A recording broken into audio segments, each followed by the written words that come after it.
Welcome to NSTV news. నా పేరు ప్రతిభ. బులెటిన్లో ముందుగా హెడ్లైన్స్ చూద్దాం. కోదాడ పట్టణంలో ఉన్న ఒక ప్రైవేట్ హాస్పిటల్ నందు వైద్యం వికటించి ఒక వ్యక్తి మృతి. హుజూర్ నగర్ మండలం బూరుగడ్డ గ్రామానికి చెందిన గూడెపు నాగేశ్వరరావు వయసు 42 సంవత్సరాలు అనే వ్యక్తి వైద్యం కొరకు హాస్పిటల్కి రాగా వాట్సాప్ ద్వారా వైద్యం సూచించిన డాక్టర్. దీనితో ఇంజెక్షన్ ఓవర్ డోస్ ఇచ్చిన ఒక కంపౌండర్, హాస్పిటల్ ముందు నిరసన తెలుపుతున్న మృతుని బంధువులు. పేషెంట్ మృతి చెందడంతో కుటుంబ సభ్యులకు తెలియకుండా మృతిని మరొక హాస్పిటల్కి షిఫ్ట్ చేసిన హాస్పిటల్ సిబ్బంది. 7 గంటలకి ఈరోజు 7 గంటలకి. మరి మీరు డాక్టర్ గారితో మాట్లాడారా? మేము అసలు మాకు డాక్టర్ గారి నెంబర్ కూడా తెలియదండి. మాకు డాక్టర్ గారితో కూడా తెలియదు.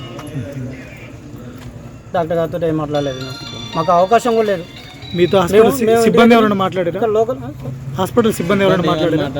వాళ్ళు ఏం మాట్లాడారు అనేది మాకు ఎలా తెలుస్తుంది సార్? వాళ్ళ ఫోన్లో వైద్యం ఇక్కడ ఎవరు చేశారు? ఇక్కడ హాస్పిటల్లో వైద్యం కంపౌండరు.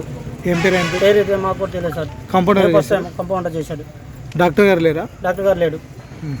వాట్సాప్ ద్వారా సూచనలు చేశారని చెప్పేసి అంటున్నారు. వీళ్ళు మెడికల్ షాప్ అతను రమేష్ అనే అతను డాక్టర్ గారికి వాట్సాప్ చేయడం జరిగిందంటే ఆ వాట్సాప్ ద్వారా మరి ఆయన ఫోన్లో ఏం చెప్పాడో, ఈయన ఏం విన్నాడో, ఆ మెడిసిన్ ఇచ్చాడు, కంపౌండర్ చేసిండు. మంచిగా ఉన్న వ్యక్తి, ఇద్దరు భార్యాభర్తలు బండి మీద వచ్చి ఇక్కడ ట్రీట్మెంట్ చేయించుకొని పోదామని, చూయించుకొని పోదామని వచ్చిన వ్యక్తులు ఇవాళ ఈ పరిస్థితి చేశారు.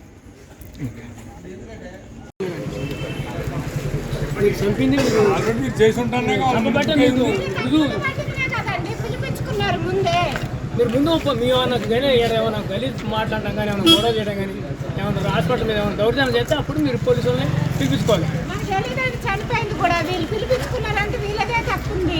అంటే మీకు తెలియకుండానే పోలీసుని పిలిపించారా? మేము వచ్చి మేము మాట్లాడదామా? మీకు తెలియకుండానే పిలిపించారా పోలీసులు? వాళ్ళు ఇప్పుడే వచ్చిర్లేండి, వాళ్ళకి తెలియదు. వాళ్ళు ఇప్పుడే వచ్చారు. మీరు వాళ్ళు చెప్పినట్టు రాసుకుంటారు అనుకోండి, లేనిపోని అవ్వాలంటాడు వాళ్ళు వచ్చి. ఎవరు చంపారండి? డాక్టర్ గారు ఉన్నారా? మరి డాక్టర్ గారు లేరు. ఇప్పుడు పేషెంట్ అడ్రస్ చెప్పుకున్నా ఎవరు? కంపౌండర్లేనా? కంపౌండర్ వైద్యం చేశారా? డాక్టర్ గారు చేశారా? కంపౌండర్లు చేసిరట.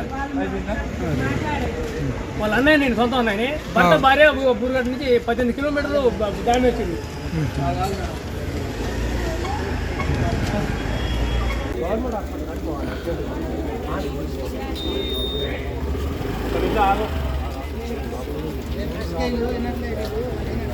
అరే త్వరగా మనం ఉన్నా కానీ వాళ్ళు కలిసే